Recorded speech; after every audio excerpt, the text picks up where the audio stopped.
बघा, आपल्याला थर्ड सेमला जे होतं ते कंपनी अकाउंट होतं.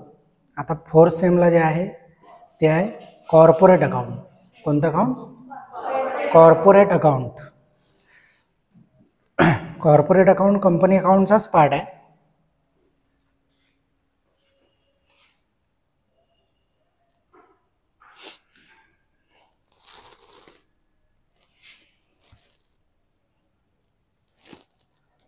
कॉर्पोरेट अकाउंट सुद्धा कंपनी अकाउंटचाच पार्ट आहे. Corporate account.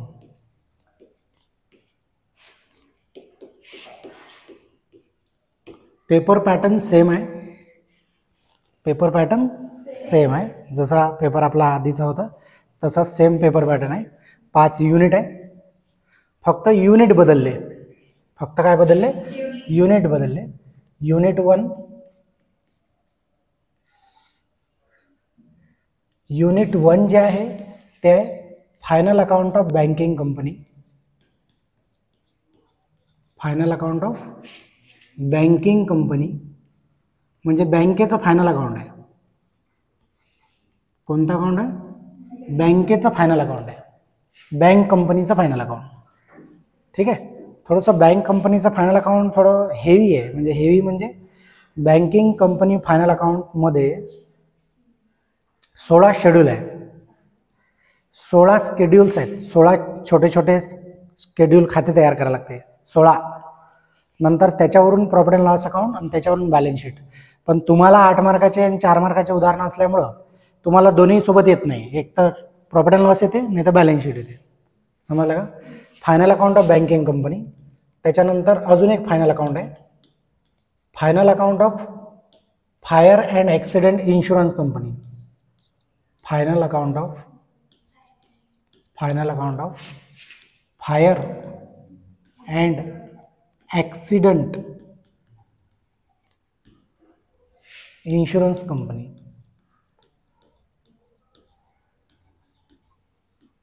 इन्शुरन्स कंपनीचं फायनल अकाउंट. ठीक आहे. त्याच्यानंतर तिसरं आहे unit number 3, liquidation of company.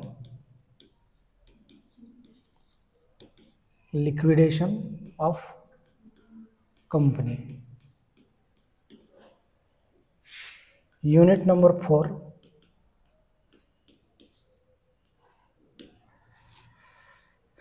Valuation of goodwill.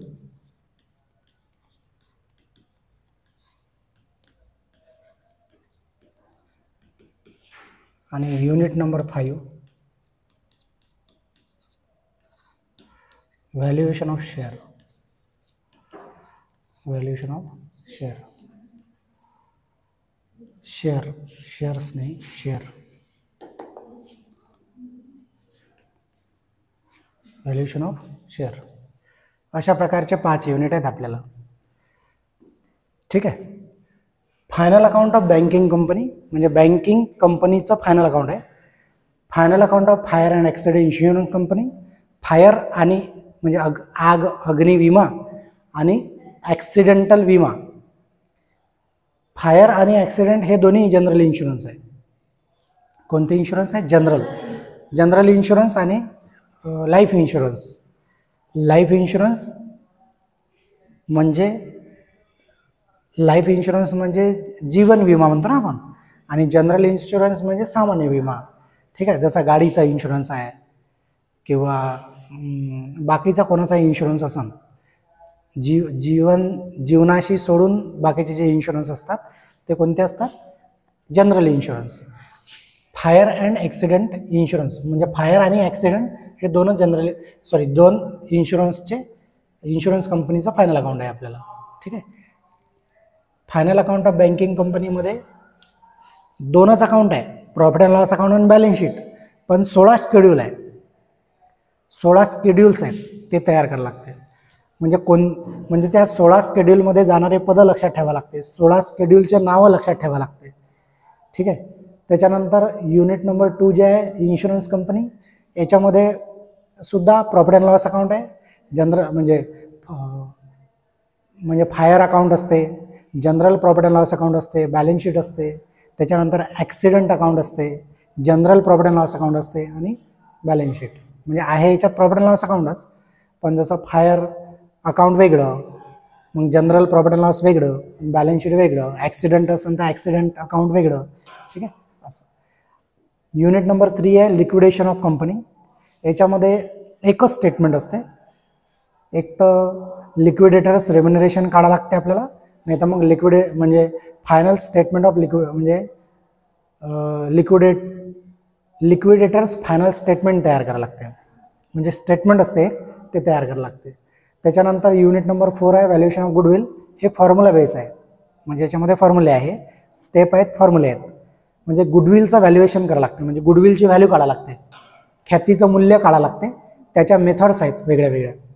Method म्हणजे पद्धती आहे त्या पद्धतीनुसार ज्या पद्धतीनं सांगितलं त्या पद्धतीनं काढावं लागते. त्याच्यानंतर unit number 5 valuation of share.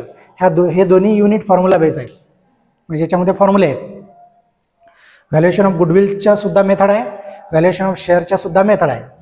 Valuation of शेअरच्या 3च मेथड आहे, तशा तर त्यांनी सिलेबसमध्ये 2 दिले आहे, पण त्या 2वर आधारित एक तिसरी आहे. ठीक आहे, तर ते पण आपण पाहू. तर आता हे युनिट असे असल्यामुळं आपण सुरुवात उलटी करणार आहे, म्हणजे आपण 5व्यापासून सुरू करू. कसे सुरू करू? 5व्यापासून. म्हणजे आपण पहिले 5वं युनिट शिकू. ठीक आहे. युनिट नंबर 5 याच्यासाठी उलटा सुरू करू की कारण आपल्याला काय म्हणतात, फॉर्म्युले जे वाले चॅप्टर आहे ते आपण म्हणजे सोपे आहे की नाही, ते शिकून घेऊ पहिले. हे नंतरही होऊ शकते, पण हे जर मागं पडले बँकिंग कंपनी वगैरे तर मग हे लक्षात राहणार नाही, विसरून जाण तुम्ही. ठीक आहे. तर म्हणून आपण पहिले व्हॅल्युएशन ऑफ गुडविल घेऊ किंवा शेअर घेऊ. म्हणजे व्हॅल्युएशन ऑफ गुडविल आणि शेअर हे सारखेच आहे, फक्त व्हॅल्युएशन ऑफ गुडविलमध्ये गुडविलची व्हॅल्यू काढली जाते, व्हॅल्युएशन ऑफ शेअरमध्ये शेअरची व्हॅल्यू काढली जाते. ठीक आहे. तर असं आपल्याला बघायचं आहे. तर आपण मधातलं कोणतं घेतल्यापेक्षा आपण पहिले घेऊ युनिट नंबर 5. कोणतं? Unit number 5. युनिट 5 काय? Valuation of share. याला आपण म्हणतो भागाचे मूल्यांकन. काय म्हणतो आपण याला? भागाचे मूल्यांकन. भागाचे मूल्यांकन. आता व्हॅल्युएशन ऑफ शेअर म्हणजे भागाचे मूल्यांकन, म्हणजे कंपनीज ज्या असतात ना त्या करोडो रुपये व्यवसायामध्ये गुंतवतात. मग करोडो रुपये व्यवसायामध्ये गुंतवण्यासाठी त्या काय करते का जे काही पैसे आपल्याला गुंतवायचे, म्हणजे जे काही गुंतवणूक कंपनीमध्ये करायची आहे, तर जेवढे रुपये गुंतवणूक करायचे त्या गुंतवणुकीचे तुकडे करते. म्हणजे त्या गुंतवणुकीचे काय करते? तुकडे करते, हिस्से करते. जसं समजा कंपनीला 1 करोड रुपये गुंतवायचे आहे. कंपनीला किती रुपये गुंतवायचे आहे? 1 करोड रुपये गुंतवायचे आहे. मग 1 करोड रुपये कंपनी कोणाकडून आणणार? कोणता एखादा व्यक्ती देणार नाही 1 करोड एखादा म्हणून. मग कंपनी काय करते? या 1 करोड रुपयाचे तुकडे करते. असं समजते की एक तुकडा 100 रुपयाचा बा, एक तुकडा 100 रुपयाचा, 100 रुपयाचे तुकडे असे विकायचे. मग कंपनी काय करते? 1 करोडला 100 भागून टाकते. 100 जर भागलं याला तर काय होईल? याचे तुकडे किती होईल? 1 लाख. म्हणजे 1 लाख भाग तयार झाले. काय तयार झाले? 1 लाख भाग, म्हणजे 1 लाख हिस्से झाले. मग 100 रुपयाचा 1 भाग आहे. असे किती भाग झाले आपल्याजवळ? 1 लाख. 1 भाग कितीचा? 100चा. कोणी 10 भाग घेईन, कोणी 1000 भाग घेईन, कोणी 500 भाग घेईन, कोणी 20 घेईन. जो तो आपल्या कुवतीनुसार, जो तो आपल्या पैसे, जेवढा आपले पैसे आहेत त्याच्यानुसार जेवढे इन्व्हेस्ट करायचे आहे. कोणी 50,000 इन्व्हेस्ट करण, कोणी 30,000 इन्व्हेस्ट करण, कोणी 40,000 इन्व्हेस्ट करण, कोणी 10,000चे भाग घेईन, कोणी 20,000चे भाग घेईन, कोणी 5च भाग घेईन 500 रुपयाचे. जो तो आपल्या कुवतीनुसार इन्व्हेस्टमेंट करण. आणि मग त्या इन्व्हेस्टमेंटमधून 1 लाख भाग आपल्याला विकायचे आहे कंपनीला. मग 1 लाख भाग 100 रुपयाने विकले गेले का कंपनीजवळ बरोबर 1 करोड रुपये जमा होईल. आणि हे 1 करोड रुपये कंपनी व्यवसायात गुंतवते. असं भाग भांडवल कंपनी तयार करते. याला आपण काय म्हणतो? हे जे 1 करोड आहे याला म्हणतो आपण भाग भांडवल. म्हणजे याला आपण काय म्हणतो? Share capital. Share capital. आणि ह्या शेअर कॅपिटलमध्ये प्रत्येक शेअरची जी व्हॅल्यू असते ना, हे जसं 100 रुपये आहे, हे झाली value of a share, value of a share, एका शेअरची व्हॅल्यू, एका शेअरची व्हॅल्यू. आणि हे जे 1 लाख झाले हे झाले number of shares, number of shares म्हणजे हे झाले भागाची संख्या, बरोबर. हे जे 100 रुपये व्हॅल्यू आहे, भागाचं मूल्य, व्हॅल्यू ऑफ अ शेअर, याला आपण म्हणतो भागाचे मूल्य, एका भागाचे मूल्य. किती भागाचे? एका. तर हे जे एका भागाचं मूल्य आहे 100 रुपये, हे आपल्याला कॅल्क्युलेट करायचं आहे. 100 रुपये जे मूल्य आहे ना भागाचं, हे आपल्याला काय करायचं आहे? कॅल्क्युलेट करायचं. त्याला म्हणतो आपण व्हॅल्युएशन ऑफ शेअर. तर व्हॅल्युएशन ऑफ शेअर जे आहे याच्यात 3 मेथड्स आहेत. मी समजलं का तुम्हाला? आता कंपनीला 1 करोड रुपये जमा करायचे असं म्हटलं ना मी. किती जमा करायचे आहे? 1 करोड. मग 1 करोड रुपये जमा करायचे आहे, तर 1 करोड झाले शेअर कॅपिटल, म्हणजे गुंतवायचं आहे कंपनीला. कंपनीनं ठरवलं की कंपनीच्या एका शेअरची व्हॅल्यू किती आहे? 100 रुपये आहे. मग 1 करोडला 100 भागलं तर किती आले? 1 लाख भाग झाले, बरोबर. तर हे जे 100 रुपये व्हॅल्यू आहे की नाही, एका भागाचं मूल्य, हे आपल्याला ठरवायचं आहे. त्याच्यासाठी आपण काय करतो? भागाचं मूल्यांकन. काय करतो आपण? भागाचं मूल्यांकन. भागाचं म्हणजे भाग नाही काढत आपण, भागाचं मूल्य काढतो. भागाचं काय काढतो? मूल्य काढतो, ठीक आहे. मग एका भागाचं मूल्य आपल्याला काढायचं आहे शेअर्सचं. तर शेअर जे असतात ना, ते 2 प्रकारचे असतात. शेअर किती प्रकारचे असते? 2 प्रकारचे. एक असते इक्विटी शेअर्स आणि दुसरे असते प्रिफरन्स शेअर्स. शेअर्सचे 2 प्रकार आहे, म्हणजे भागाचे 2 प्रकार आहे, प्रिफरन्स शेअर्स आणि इक्विटी शेअर्स. पूर्वाधिकार भाग आणि त्याला आपण म्हणतो अग्रहक्क किंवा त्याला आपण काय म्हणतो? सामान्य भाग, इक्विटी शेअर्स, ठीक आहे. आता दोन्ही भागाचं मूल्य आपण काढू शकतो, पण व्हॅल्युएशन ऑफ शेअर म्हणजे भागाचं मूल्य काढण्याच्या पद्धती आहेत. काय आहेत? पद्धती. त्याला आपण काय म्हणतो? मेथड्स. याच्या 3 मेथड आहे. तशा तर तुम्हाला 2च म्हटलं आहे त्यांनी, पण आपल्या 3 मेथड आहे. तिसरी जी आहे ह्या दोघांवरच अवलंबून आहे. सोपीच आहे ते, तरी पण आपण पाहून घेऊ. पहिली मेथड आहे व्हॅल्युएशन ऑफ शेअरची. पहिली मेथड आहे net asset method. Net asset method. कोणती मेथड? Net asset method. याला asset backing method, asset backing method, intrinsic value method, intrinsic value method असं पण म्हणतात. काय म्हटलं मी? नेट असेट मेथडला असेट बॅकिंग मेथड किंवा इंट्रिन्सिक व्हॅल्यू मेथड पण म्हणतात. Intrinsic value method. दुसरी मेथड आहे yield value method. Yield value method. Yield value method. आणि तिसरी मेथड आहे फेअर व्हॅल्यू मेथड.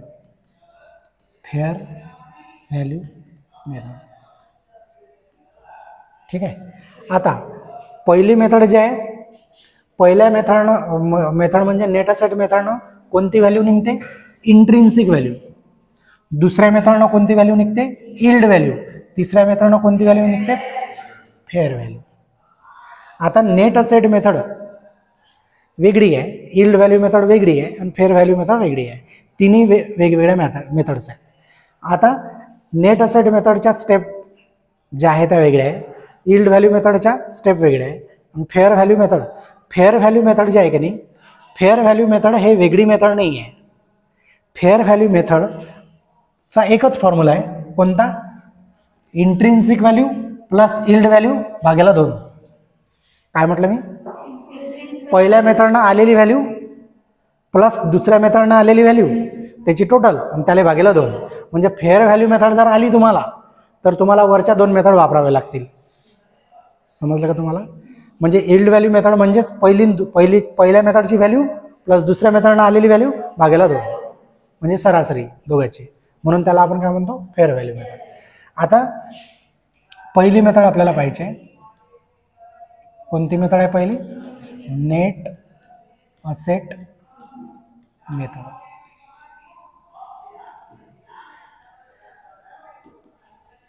आता नेट असेट मेथडमध्ये स्टेप आहेत, 2 स्टेप आहेत. स्टेप नंबर 1,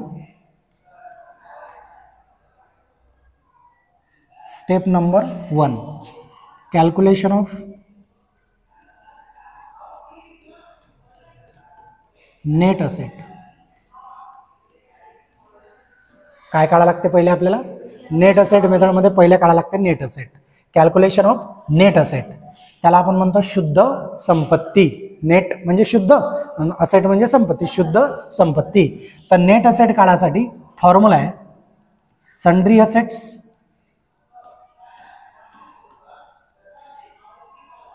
इकडे रुपीज. आता सन्ड्री असेट्स म्हणजे कोणत्या असेट्स?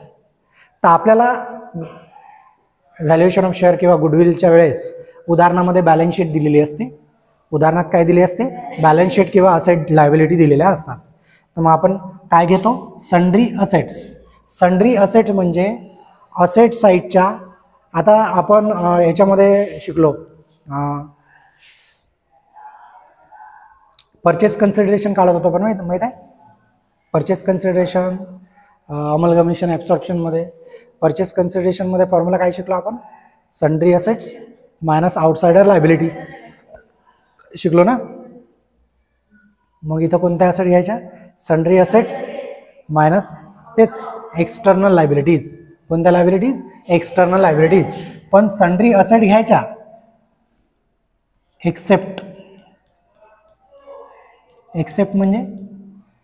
एक्सेप्ट म्हणजे सोडून, कोणत्या घ्यायच्या नाही. म्हणजे व्हॅल्युएशन ऑफ शेअर करताना, शेअरचं व्हॅल्युएशन करताना आपल्याला काढायची काय आहे पहिले? Net asset. तर नेट असेट काढताना काय घ्यायचं पहिले? Sundry asset. सन्ड्री असेट काढताना एक्सेप्ट कोणत्या असेट घ्यायच्या नाही. कोणत्या असेट घ्यायच्या नाही? प्रिलिमिनरी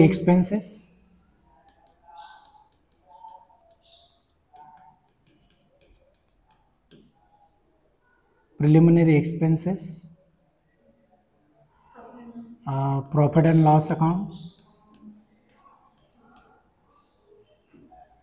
अंडररायटिंग कमिशन,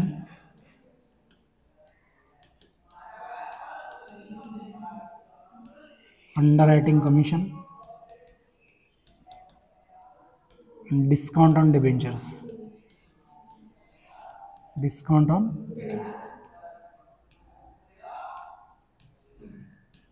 ह्या सोडून घ्यायच्या सगळ्या. म्हणजे पहा, तुम्ही परचेस कन्सिडरेशन शिकले का नाही? तोच फॉर्म्युला आहे जवळपास. सन्ड्री असेट घ्यायच्या म्हणजे असेट घ्यायच्या, कोणत्या घ्यायच्या नाही ते सांगितलं मी. कोणत्या घ्यायच्या नाही? प्रिलिमिनरी एक्सपेन्सेस घ्यायचं नाही, प्रॉफिट अँड लॉस घ्यायचं नाही, अंडररायटिंग कमिशन घ्यायचं नाही, डिस्काउंट डिबेंचर घ्यायचं नाही. बाकी सगळ्या असेट घ्यायच्या. Minus external liabilities. आता एक्सटर्नल लायबिलिटीज म्हणजे बाह्य देयता. म्हणजे कोणत्या देयता घ्यायच्या नाही ते सांगतो. एक्सेप्ट कोणत्या घ्यायच्या नाही? शेअर कॅपिटल घ्यायचं नाही, प्रॉफिट अँड लॉस अकाउंट घ्यायचं नाही, एनी रिझर्व ऑर फंड्स हे घ्यायचे नाही. मग सगळ्या असेट घ्यायच्या, सगळ्या लायबिलिटीज घ्यायच्या आणि मग जे उत्तर येईल त्याला नाव द्यायचं. काय नाव द्यायचं याला? Net asset. काय नाव द्यायचं याला? Net asset. Step number 2, calculation of value of a share. कोणती व्हॅल्यू? पण इंट्रिन्सिक व्हॅल्यू. कोणती value? Intrinsic value. Net asset मेथडने जे काढतो ते कोणती व्हॅल्यू आहे? Intrinsic value. इथं आपण लिहू व्हॅल्यू ऑफ अ शेअर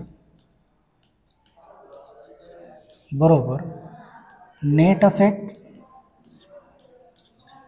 जे आपण पहिले काढली, शेअरची व्हॅल्यू काढायसाठी पहिले काय पाहिजे आपल्याला, नेट असेट, म्हणून आपण पहिले नेट असेट काढली. हे जे आलेली नेट असेट आहे याला भागेला number of shares.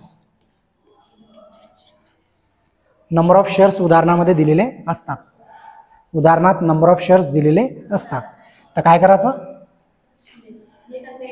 Net asset भागेला नंबर ऑफ शेअर्स म्हणजे काय निघते, व्हॅल्यू ऑफ अ शेअर, एका शेअरची व्हॅल्यू निघते. हे झाली कोणती मेथड, नेट असेट मेथड. म्हणजे नेट असेट मेथडमध्ये दोनच स्टेप आहे, त्यातलं तुम्ही हे शिकलेलेच आहे. Sundry asset minus external liability, net asset, net asset भागेला नंबर ऑफ शेअर्स म्हणजे व्हॅल्यू ऑफ अ शेअर. कळलं का तुम्हाला एवढं, ठीक आहे. तर हे झाली नेट असेट मेथड. दुसरी यील्ड व्हॅल्यू मेथड वेगळी आहे, ते बघू नंतर. एवढं समजलं का तुम्हाला, ठीक आहे. आता शेअरची व्हॅल्यू काढताना, शेअरची व्हॅल्यू काढताना जसं मी तुम्हाला सांगितलं की बा नेट असेट काढली मग व्हॅल्यू ऑफ अ शेअर काढली, बरोबर.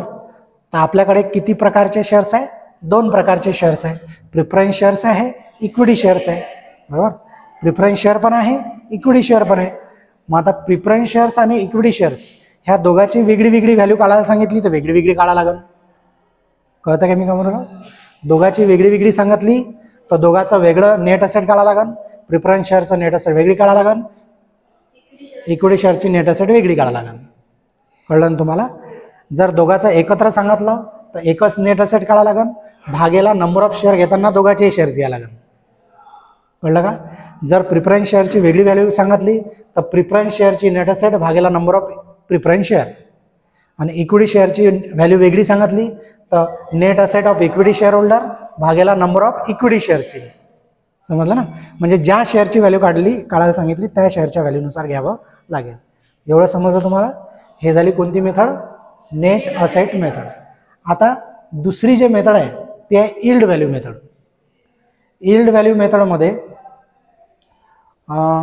पहिले आपल्याला ॲव्हरेज प्रॉफिट काढावं लागते. काय काढावं लागते, ॲव्हरेज प्रॉफिट काढावं लागते.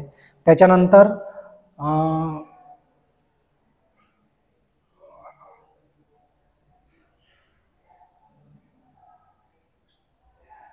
ते हे काढावं लागते, काय म्हणतात त्याला,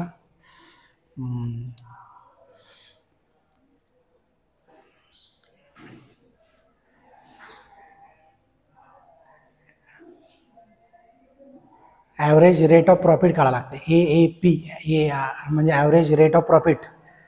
आणि त्याच्यानंतर 3 मेथड आहे याच्यामध्ये, म्हणजे 3 स्टेप आहे याच्यामध्ये. यील्ड व्हॅल्यू मेथडमध्ये किती स्टेप आहे, 3. तर एवढं समजलं का तुम्हाला, एवढं पहिले लक्षात ठेवा. एवढं समजलं. नेट असेट मेथडमध्ये 2 स्टेप आहे, यील्ड व्हॅल्यू मेथडमध्ये 3 स्टेप आहे, आणि फेअर व्हॅल्यू मेथडमध्ये 1 स्टेप आहे. ठीक आहे. तर यील्ड व्हॅल्यू मेथडच्या स्टेप सांगू का तुम्हाला, जास्त होईन काय, नाही ना. फेअर व्हॅल्यू मेथड जे आहे की नाही त्याचा एकच फॉर्म्युला आहे, फक्त यील्ड व्हॅल्यू मेथडच्या 3 स्टेप आहे. दुसरी जी मेथड आहे आपली ते आहे yield value method.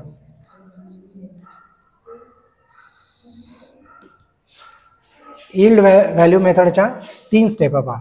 Step number 1, calculation of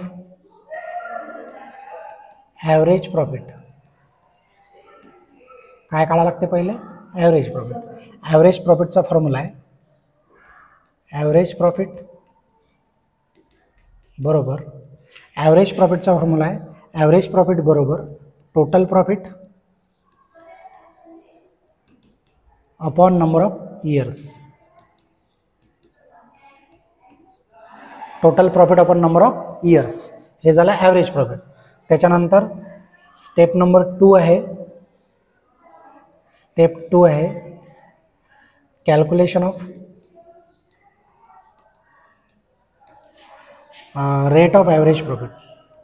rate of average profit, rate of average profit, rate of average profit बरोबर ॲव्हरेज प्रॉफिट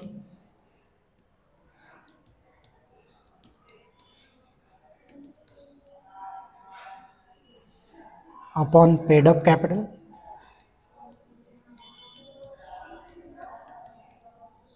इंटू 100. काय लिहिलं आपण? ॲव्हरेज प्रॉफिट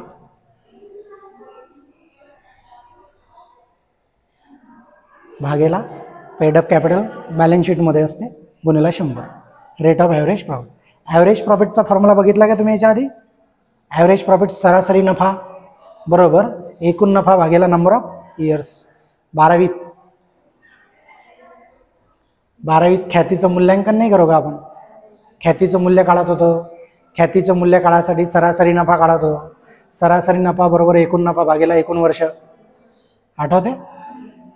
ख्यातीचं मूल्यांकन प्रवेश निवृत्ती मृत्यूमध्ये सरासरी नफा बरोबर एकूण नफा भागेला एकूण वर्ष. 3-4 वर्षाचा नफा प्लस करायचा त्याला भागेला तेवढे वर्ष. तर सरासरी नफा नव्हता येत का? मग पहिले काय काढावं लागते? Average profit. ॲव्हरेज प्रॉफिट नंतर त्या ॲव्हरेज प्रॉफिटचा रेट काढावा लागते, रेट ऑफ ॲव्हरेज प्रॉफिट. तर ॲव्हरेज प्रॉफिट भागेला पेड अप कॅपिटल इंटू 100. आणि तिसरी स्टेप आहे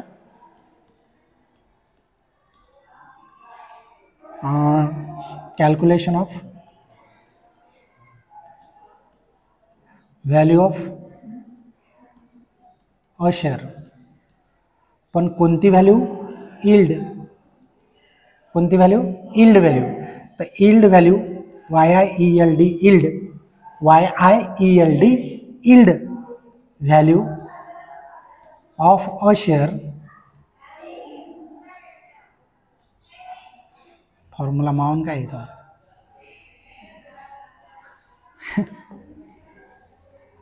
फॉर्म्युला असा थोडा वेगळा येतो. YIELD yield value of a share बरोबर rate of average profit, rate of average profit upon NRR into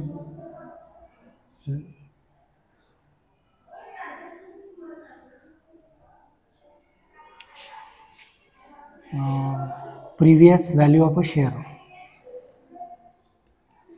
Previous value of a share.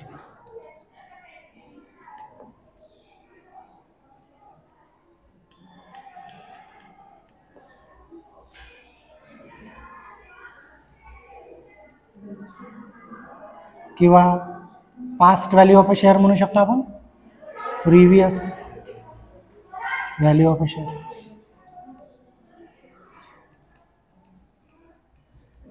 हे उदाहरणात असते, हे उदाहरणात असते.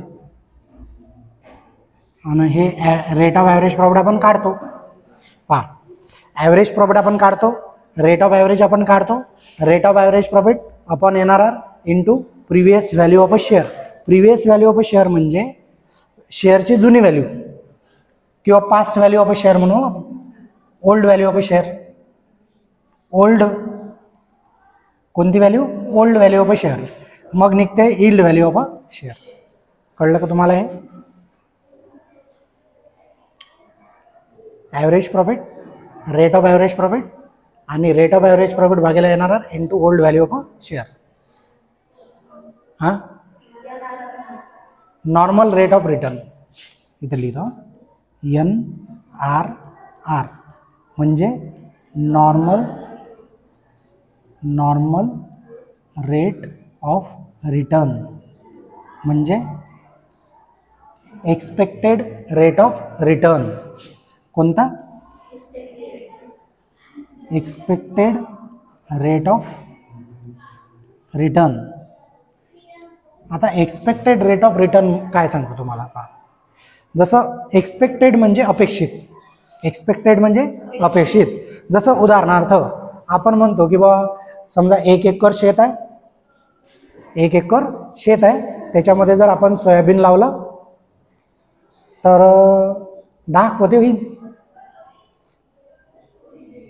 काय म्हटलं मी? 10 पोते होईल. काय होईल? अपेक्षित. एक्सपेक्टेड आहे ना, म्हणजे अपेक्षित आहे की एवढं होईन बा. पण ॲक्च्युअलमध्ये वेगळं परिस्थिती असते.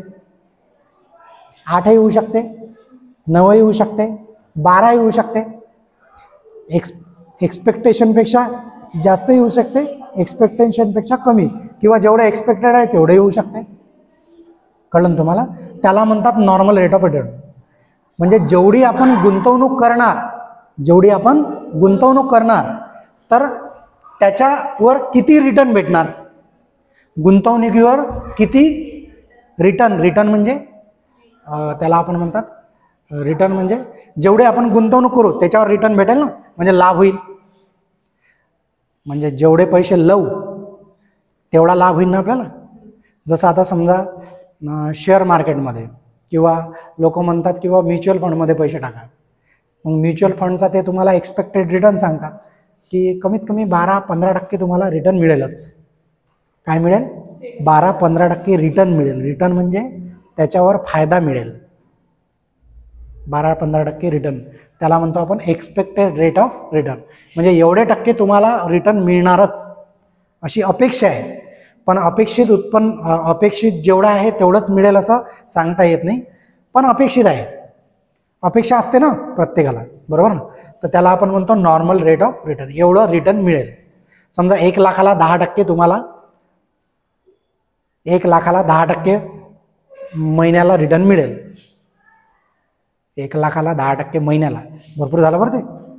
1 लाखाला 10% वर्षाला म्हणू आपण. वर्षाला दरवर्षी आपल्याला 1 लाखाला 10% रिटर्न मिळेल. मग 10% रिटर्न मिळेल म्हणजे 1 लाखाला 10% म्हणजे 10,000 रुपये वाढेल समजा त्याच्यावर. म्हणजे 1 लाखाचे एका वर्षात 1,10,000 होईल. मग 1,10,000च्या पुढच्या वर्षी अजून हे 10% वाढेल म्हणजे 11,000 वाढेल, बरोबर ना? मग 1,21,000 होईल. मग अजून 12,100 वाढेल, है ना? असं 10% रिटर्न मिळेल अशी अपेक्षा आहे. त्याला आपण म्हणतो NRR, normal rate of return. समजलं एवढं? ठीक आहे. त्याच्यानंतर तिसरी मेथड आहे आपली. तिसरी मेथड इथंच मावते आपली.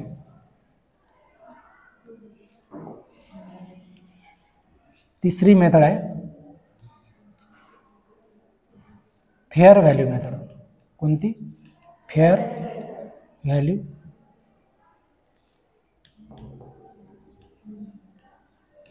मेथड. याचा एकच फॉर्म्युला आहे. फेअर व्हॅल्यू बरोबर इंट्रिन्सिक व्हॅल्यू, फेअर व्हॅल्यू बरोबर इंट्रिन्सिक व्हॅल्यू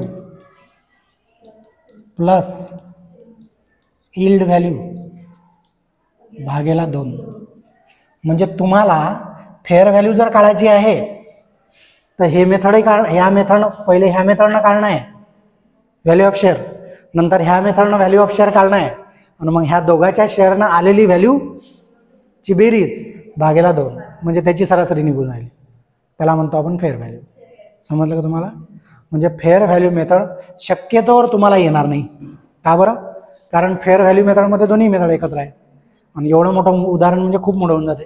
म्हणून त्यांनी सिलेबसमध्ये देताना तुम्हाला कसं दिला? 2च मेथड दिली आहे. नेट असेट मेथड दिली आहे आणि हे मेथड दिली आहे. हे दिले नाही आहे, पण तरी पण आपल्याला माहिती असो, कारण शेवटी एकच फॉर्म्युला आहे ना. आलं का लक्षात?